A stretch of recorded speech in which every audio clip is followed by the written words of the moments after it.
Oh.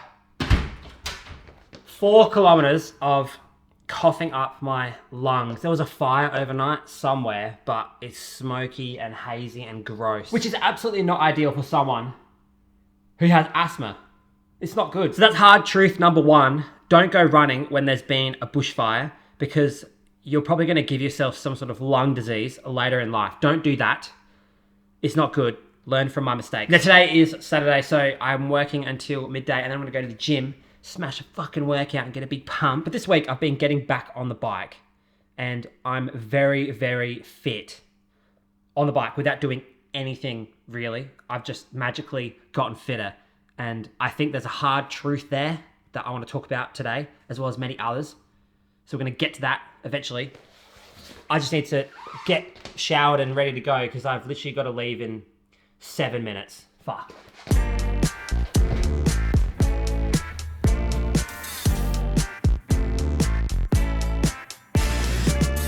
Grand grey, not ideal, but I'm in a rush. Goodbye. Goodbye. Goodbye. You really had to come, I just got here.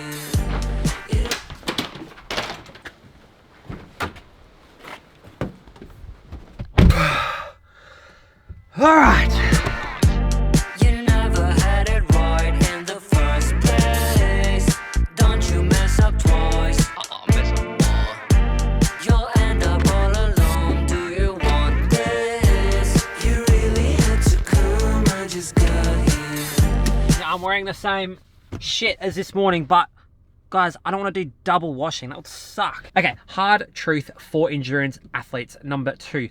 90% of endurance athletes, runners and cyclists and maybe swimmers, I don't really know, I hate swimming, but 90% of those kind of endurance athletes don't need to even worry about types of workouts, very highly structured training plans, or heart rate, or lactate, or pace, anything like that. Maybe there's some merit with power if you have like really accurate running power or cycling power. There are some merit behind that because it's very objective. But realistically, there's only 2 things that we should be looking at in our training to get better as endurance athletes. The first one being basing all of our workouts and our efforts off effort, basically, how you actually feel in your own body, because every other metric is so up and down, but the only thing that is objective is how you're feeling on that day, and you should base your workouts and your training structure off this. Rather than looking at your watch and looking at data on a screen, why don't you just run to a particular effort for a particular amount of time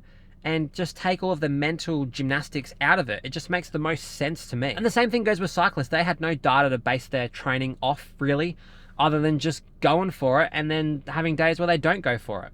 So I think effort is really, really important, and I think you can learn a lot about yourself if you just run to effort and leave the watch in the bin, basically. Now, the second thing that people need to understand about what determines their performance, apart from obviously effort levels in training that can be really, really valuable, is that these sports are power to weight sports. So you either need to get more powerful or have less weight. It's so, so simple. People mess around with all these training metrics and data and crazy workouts and training plans and stuff like that, when realistically all you have to do to get faster for 90% of athletes is get lighter and get more powerful. The only way. After a while, when you've done lots and lots and lots of training, you get into that top 10% where realistically your body weight is already in like really good spot, and then that's when the workouts and stuff get really, really valuable and you can get a lot more power out of them and stuff. But for most people, there's probably going to be a weight issue there, and there's probably going to be a power issue there. So here's my own anecdotal personal story. I did nothing for like 2.5 months, okay? And then I got on the bike, just raw fitness, after I'd lost a couple of kilos of weight just from, I don't know, cleaning up the diet and just living my life, doing whatever, not really thinking about performance or anything. And I got faster on the bike up this hill climb by a minute. So this hard truth is super pragmatic and just basic. Run to feel. Do a couple of days a week where you're running at 3 out of 10, and then do some intervals, whatever they end up being, at 8 out of 10. Done. There's your training done. And then focus on the diet, drop the weight ever so slightly, and you're going to get faster without really doing anything. It's amazing. That is how the body works. I'll see you guys after I go to the gym. I'm going to increase my power output. Sick.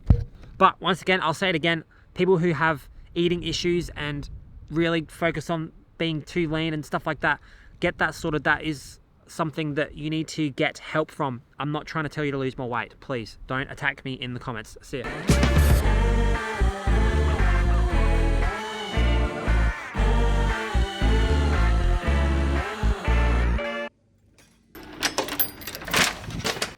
Okay, the next hard truth about running and endurance sports is that they make you feel good, but only for like 15 minutes or an hour. And then after that, you go back to feeling shit like you did before. Now, I think that most people think that if they just run every day or cycle every day or, do something cardio-wise every single day, they're going to magically feel really good and super energized to just get stuff done. And sometimes that is not the case. And that's because I think there's a couple of other things that you can do on top of daily running and daily exercise that are going to really maximize how good you feel, because if you don't feel good, all of this stuff is completely pointless. Wraps, lettuce, onions,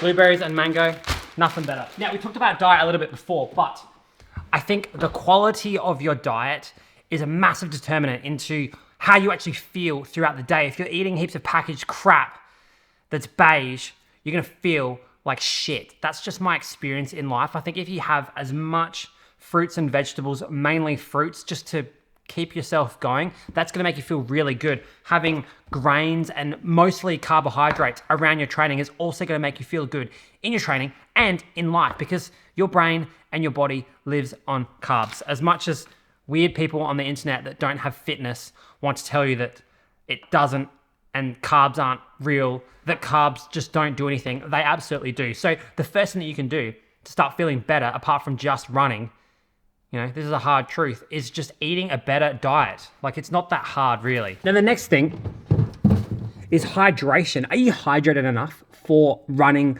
and cycling and also life itself? Like, do you live in a hot climate where you're constantly just sweating like what Australia's like in summer? Man, I drink so much water throughout the day. If I'm not fully hydrated, I feel like absolute crap. I feel sluggish, I feel slow, and like, I'm not gonna be able to run that off at all. So that's the second part, is to make sure that you're actually hydrated by drinking lots of water. And the last one, potentially the most important one out of everything, is sleep. Thursday night I stayed up pretty late because I just had so much shit to do, and I had to obviously edit some videos. And I got to bed at 10, which is 2 hours after when I actually get in bed normally. And I still woke up at like 5. And yesterday I was fucked. My brain was like mush. I just couldn't really function properly. And there's no way that I would have been able to run that off. I think if you focus on diet, hydration, and sleep, you're gonna feel way better. And the running is just gonna be that cherry on top to make you feel absolutely epic. There's no point being really fast at running if you feel like absolute shit and you're miserable. That is my opinion. It might be a hard truth for some people, but a lot of people say, oh, I'll do whatever it takes to get this goal or to run like an ultra marathon, like, just stay hard and all that shit. But I don't know about you, but I'd rather feel pretty good and have shit fitness than have good fitness and feel shit. Make sense?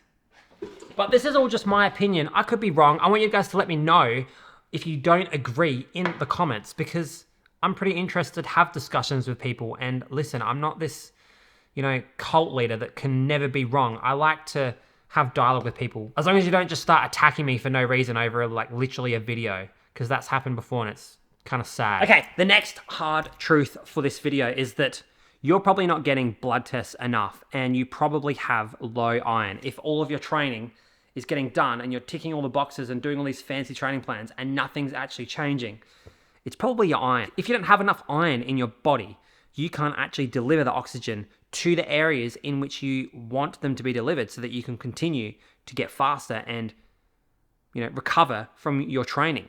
You need blood flow to exercise. You need blood flow to recover. You need B12 to kickstart this metabolism and keep things pushing. Without B12 and iron, you cannot develop higher hemoglobin levels. And hemoglobin is so important in elevating your VO2 max. So if you just feel like you're never getting better in your training, you probably need to go get a blood test and you probably need to check your iron and B12. And people might not agree with this, but realistically, for the average person, the average runner who started running in their adulthood, they didn't have 20 years of childhood running base in their belt.